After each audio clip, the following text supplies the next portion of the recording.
Hey, what is up, guys? It's Shannon the Timmy here with a very special deck tech for a very special upcoming gameplay video. We call this segment Battle of the Brews, and that is when each of us play the exact same commander built 3 unique ways. We've done this once before with Riku of Twin Reflections, so be sure, I'll post that video, a link to that video down below. It was a blast playing Riku 3 different ways, and it seemed like the community really liked that kind of gameplay. So we asked you all, what would you like to see next? And overwhelmingly, everyone picked Alesha, who smiles at death, which was kind of a surprise to us. But we immediately set out to build a Mardu deck based around Alesha in 3 different ways. So I don't know exactly what my other co-hosts will be playing, but I kind of told them that I'm going to be working on a token-centric Alesha build. There may have been rumors of pretty hard comboing Kiki-Jiki-centric builds, as well as dredge-centric graveyard strategies. So we'll see how each of our builds end up pairing up in our up-and-coming Battle of the Brews gameplay. Be sure to like and subscribe so you will get a notification when that gameplay comes out, and you can see which of the psychographic profiles comes out on top as the greatest Alesha who smiles at death commander. As always, we're the Trinisphere, where Timmy, Johnny, and Spike battle over all things EDH, so be sure to check out our YouTube channel for more content, pitting the 3 profiles against each other in a battle of supremacy. Alright, let's get into the deck tech. So we got Alesha who smiles at death, and that is a 3-mana Mardu commander. She's a 3-2 with first strike. I like that a lot. She also has a triggered ability that when she attacks, you may pay hybrid white-black, and if we do, we may choose a target creature with power 2 or less from our graveyard and put it onto the battlefield tapped and attacking. So we got a lot to work with here. She's an aggressively costed attacking commander. She has recursion strategies that are very specific, kind of a very specific build around recursion strategy. So I can imagine some of my opponents maybe playing some hard combo-y cards like Kiki-Jiki, and that kind of stuff, but comboing's for chumps, so we're here just to beat people to death. That's what we're going to do. So our strategy is going to be, we are going to overwhelm our opponents with bodies via token generation. We're going to use sack outlets to be able to recur our token generating creatures, and we're going to use the entering in the battlefield and leaving the battlefield as triggerable resources or triggerable effects and synergies that we're going to work around. So let's talk about let's get the bad stuff out of the way first. Let's talk about what I classified as good stuff. And this is the stuff that I imagine all of us are going to be playing in our Alesha decks. This is where we're not so divergent. We're all probably going to be playing these cards because they're simply too good with Alesha who smiles at death. We're all going to probably be running Buried Alive. Puts 3 creatures into the graveyard. Very good with Alesha's attack triggered ability. We're going to play Entomb also, probably.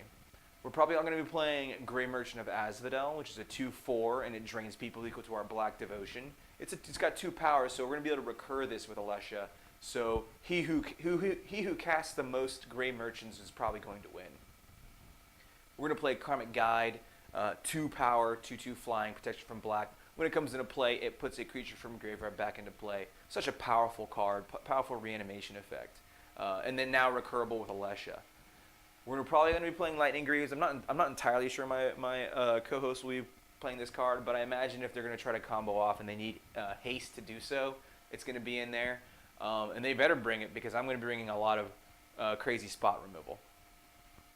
Also another one I'm not sure about is Liliana Heretical Healer. She's a lifelinking 2/3, and when a non-token creature we control dies, she creates a 2/2 and then flips into a Planeswalker. That Planeswalker has the ability to make everyone discard a card, which allows us to strategically fuel Alesha's reanimation ability. It also has a -X to put a non-legendary creature CMC X or less from graveyard into play. So she has reanimation. She puts things in their graveyards and reanimates them. It's pretty right up Alesha's alley. Also, when Liliana dies, she turns back into a 2/3 in her graveyard, so she can be immediately recurred when Alesha attacks.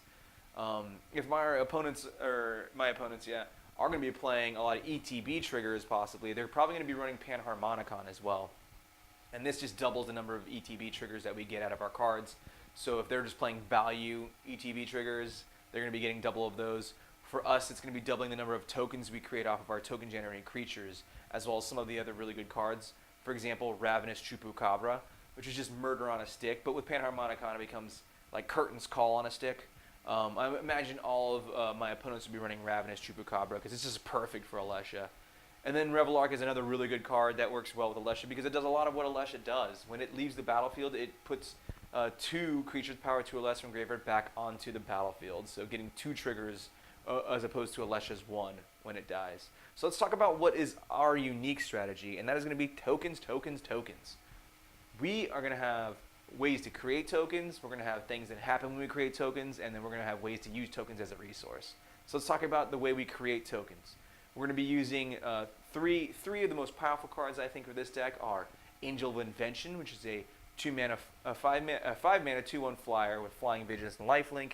It also has the static ability that other creatures we control get +1/+1. But it has Fabricate 2, which means when it comes on the battlefield, we can optionally give it 2 +1/+1 counters or make 2 servos. This card is really good, I think, with Alesha because she can cheat it into play and it can just become a 4/3 beater if we needed to. Or it could leave behind a couple of bodies. It can leave behind 2 additional 2/2s. So this is a really strong card, I think, in this deck, and I'm really excited to try and play this against my opponents. The red version of that one of my favorite token generators of all time, is Siege Gang Commander, a 5 mana 2/2 that when it enters the battlefield, it creates 3 1/1s. Has the additional ability to, for 2 mana and a sacking of a goblin, to deal 2 damage to any target. I think this is really going to be really relevant in our matchup due to the fact that my opponents are going to be using Alesha and possibly other smaller combo-y Mardu creatures. And being able to deal 2 damage at instant speed, I think, is going to be something that I can use to control the flow of the game and probably slow down those combo decks long enough for me to beat them to death. We're also going to be running Newscraft Maw, which is a 6 mana 0/0, comes into play with 5 counters on it. And whenever a player, including ourselves, casts a spell, we remove a counter from it and make a 2/2 zombie. So it's just like a zombie generating, almost like an enchantment that creates 5 zombies before it's destroyed. But it is a creature, and it is a 0/0 in our graveyard, unlike other star creatures, which you have to calculate their power and toughness regardless of what zone they're in. So this is actually a 0/0 that can be recurred by Alesha after it dies. So no harm, no foul in having this thing rolled down to death and then immediately replay it. All right, we'll go back to the top and cover some of the lesser token generating or token synergistic cards. Of course, we're going to have Anointed Procession, the white Parallel Lives. If you're in a white deck and you're tokens centric, you got to run Anointed Procession. Such a good card. We're going to run Assemble the Legion. It may be too slow to our matchup, but hopefully with Anointed Procession, or if the game drags on, Assemble the Legion can quickly take over the game, generating us enough bodies to just kill people outright, or just giving us enough fuel for our sack, ETB, and LTB effects. Beetle Bag Chief is the poor man's Siege Gang Commander. It's a 4 mana 2/2 that creates 2 red 1/1 goblins when it enters the battlefield. It's nothing to write home about, but we can't have everything cost 5+ mana, or else we're just not gonna be able to do anything. We're gonna run Elesh Norn, Grand Cenobites, just the mega anthem and mega board wipe of our matchup, I would hope. It's gonna keep our opponents' combos utility creatures off the battlefield and their Aleshas off the battlefield, and then push us over the edge where we can start dealing lethal damage with our swings. Elspeth's Champion, just +1s to make 3 1/1s. So we're definitely gonna run this card. I think his -3 is going to be less relevant in our matchup. I don't imagine our opponents are going to be antheming nearly as much as we are. So it's maybe kind of a token generating only kind of enchantment.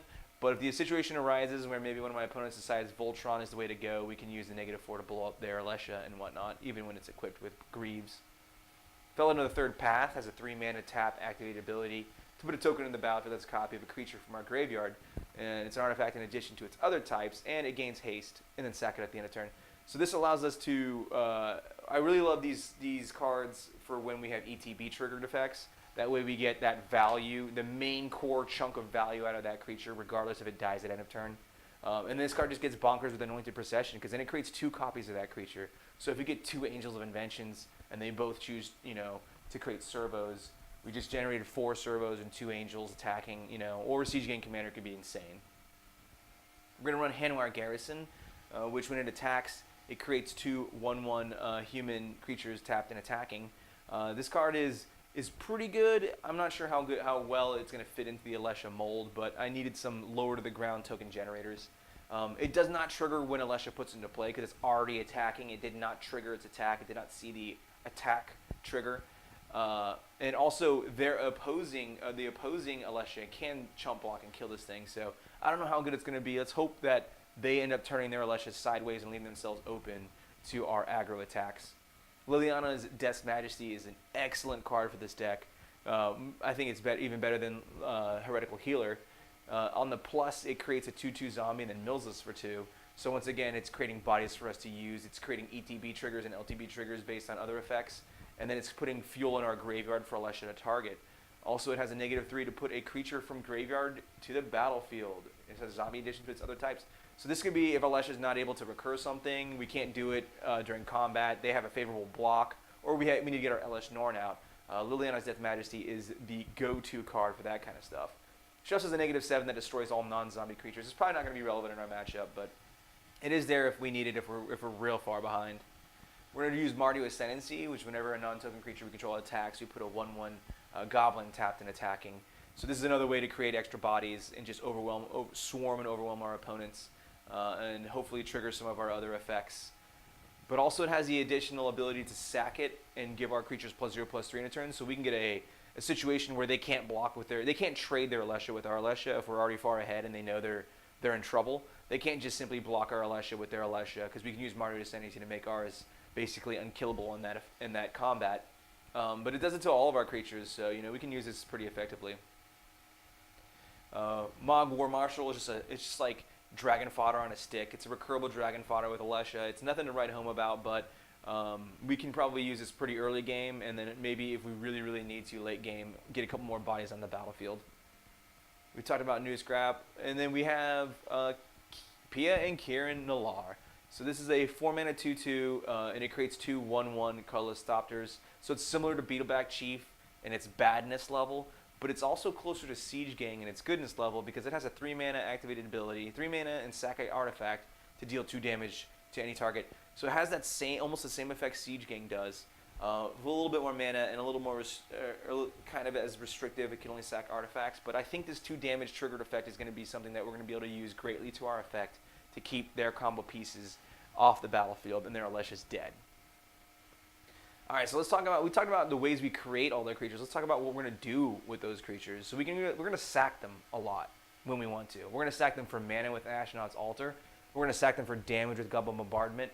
We're going to sack them for life with High Market. We're going to sack them for double black with Phyrexian Tower. Sack them for draw with Skull Clamp.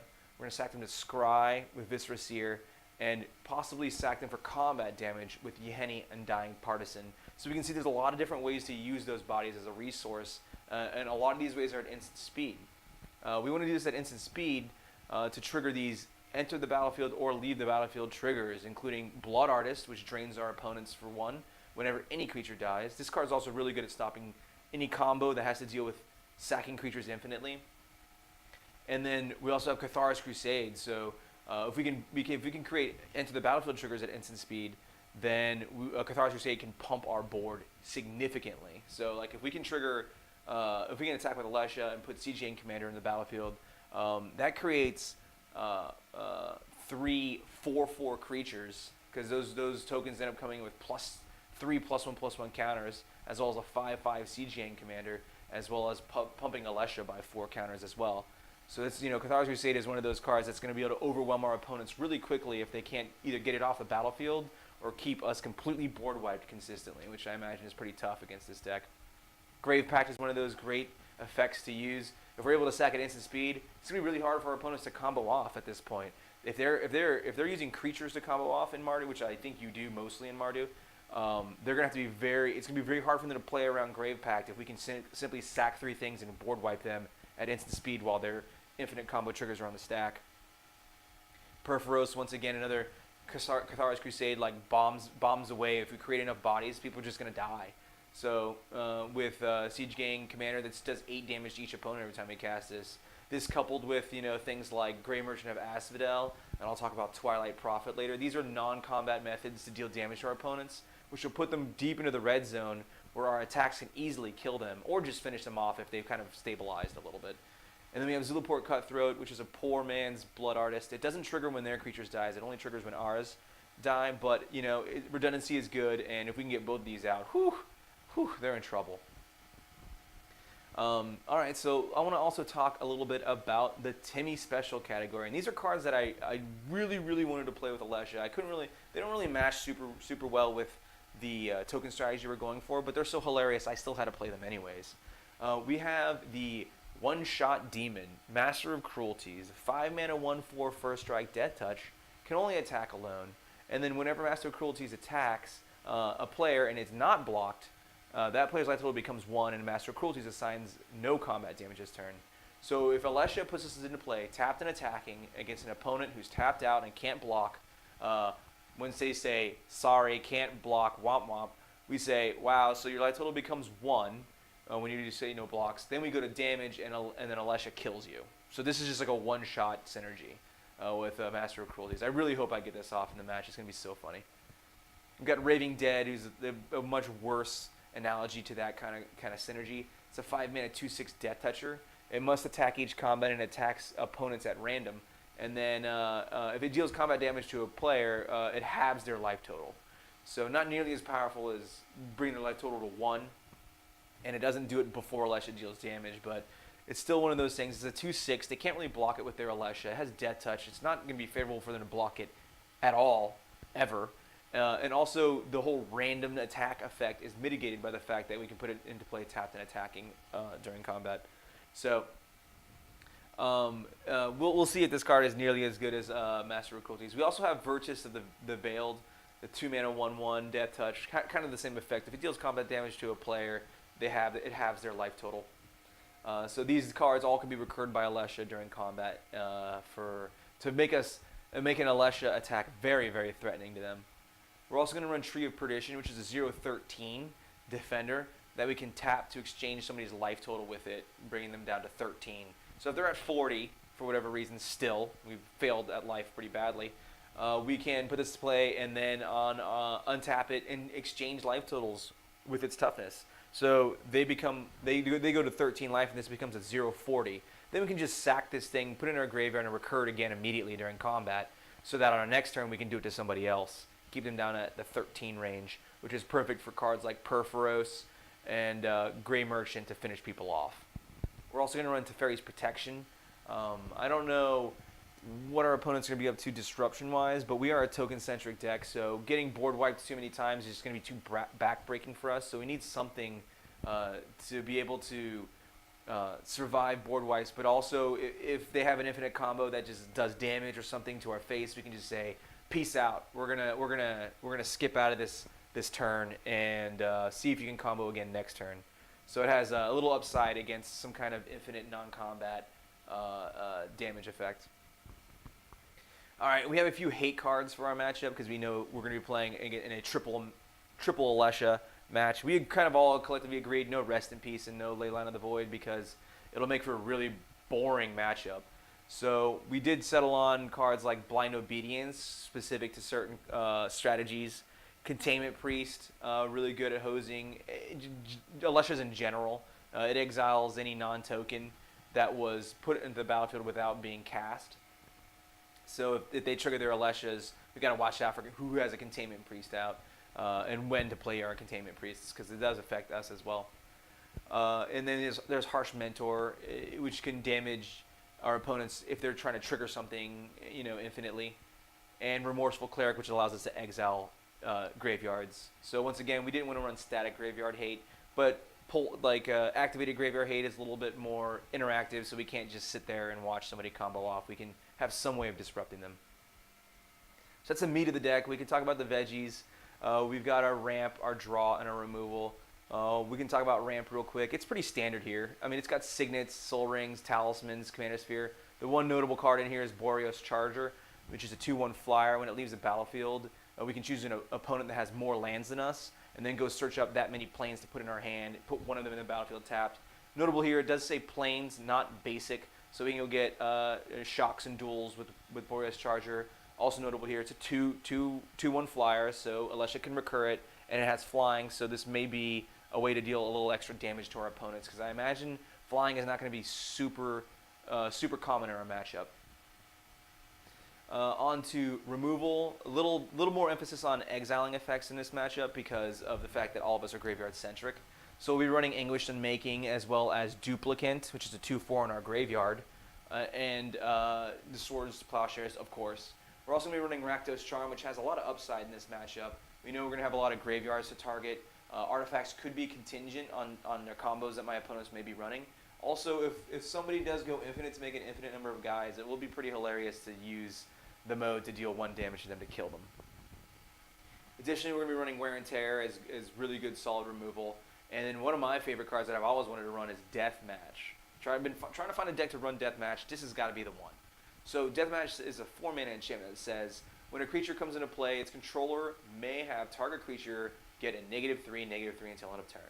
So basically this makes living really hard for anyone who can't play more than 1 or 2 creatures per turn.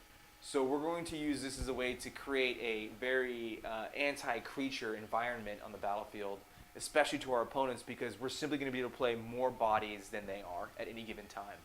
So if we're able to cast multiple creatures on a turn or make multiple tokens, there's really no way that they're going to be able to keep any significant board state up against us. And then we're going to have a handful of planeswalkers as methods to continually generate bodies while they're unable to do anything about it without losing a lot of cards.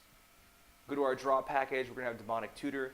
We're going to have a few of the red draw effects because, of course, drawing and then having to discard, looting or rummaging, however you want to call it, is synergistic with Alesha because it puts bodies in the graveyard to be targeted by her abilities.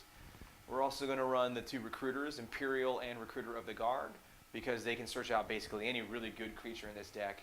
And then, of course, they can be recurred via Alesha. We're going to run Mentor of the Meek, which triggers off of tokens and creatures alike in this deck. So a really good draw engine that can be herself recurred if dead.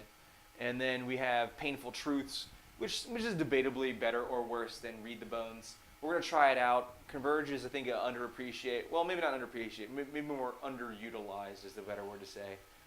So we're going to give it a shot here because this just becomes a 3-mana Ancient Cravings, draw 3, lose 3. We're going to run Tormenting Voice in the same lines as Faithless Looting. And then we're also going to run Twilight Prophet as kind of one of the other non-combat damage strategies and way to kill people. So this is a 4-mana 2/4 flyer that has Ascend, so it gives us the City's Blessing. And at the beginning of our upkeep, if we do have the City's Blessing, reveal a top card of our library, put it into our hand, and each opponent loses life, and we gain life equal to that card's CMC. So this is kind of like a way to drain our opponents, like a Eureka our opponents for some damage outside of combat and finish them off or soften them up. And even if they do with it, once again, it is a 2/4, so it can be recurred by Alesha very easily. And it is a flyer, so it can also pretty easily swing, I imagine, in our matchup. So that wraps up most of the deck. We'll talk about the lands real quick. There's not much to talk about here. It's a pretty standard land package. I did mention we're going to be running a few cards centric to our matchup. I think everyone should always run Scavenger Grounds. I always say that. So run Scavenger Grounds. It's such a good card. But it's going to be very important in this matchup along with Bajuka Bog. And then additionally, we're going to be running Exotic Orchard. I don't usually run this card, but it's a no-brainer in our mirror matchup. And then, of course, Ancient Tomb, one of my favorite lands. And then finally, one unique one that we're going to try and run is Throne of the High City, which has, it taps, it's a waste that has a ability that says 4 tap and sack to become the Monarch. And I'm okay introducing the Monarch in our matchup because I imagine I'm at any given point in time going to have more creatures than my opponents and be able to get Monarch back if ever they're able to get it from me. And it's going to be a challenge to get it from me because I'm almost always going to be creating bodies for defense. Alright, so that wraps up our Alesha Who Smiles at Death token Timmy build. Let me know what you guys think. Do you think I stand a chance against the other Alesha builds out there? I am not super excited about my matchup because I imagine both of my opponents are going to have some pretty sick infinite combos. So we shall see how it goes in the upcoming gameplay. Let me know what you think. Leave a comment, like, subscribe, and if you have an idea of another of the next Battle of the Brews mirror match commander you'd like to see us play, be sure to leave that in the comments too. I'm always interested in the next Battle of the Brews matchup as it goes. Alright guys, this is Shannon the Timmy signing off, and as always, it's not about winning, it's about sending a message. Peace out.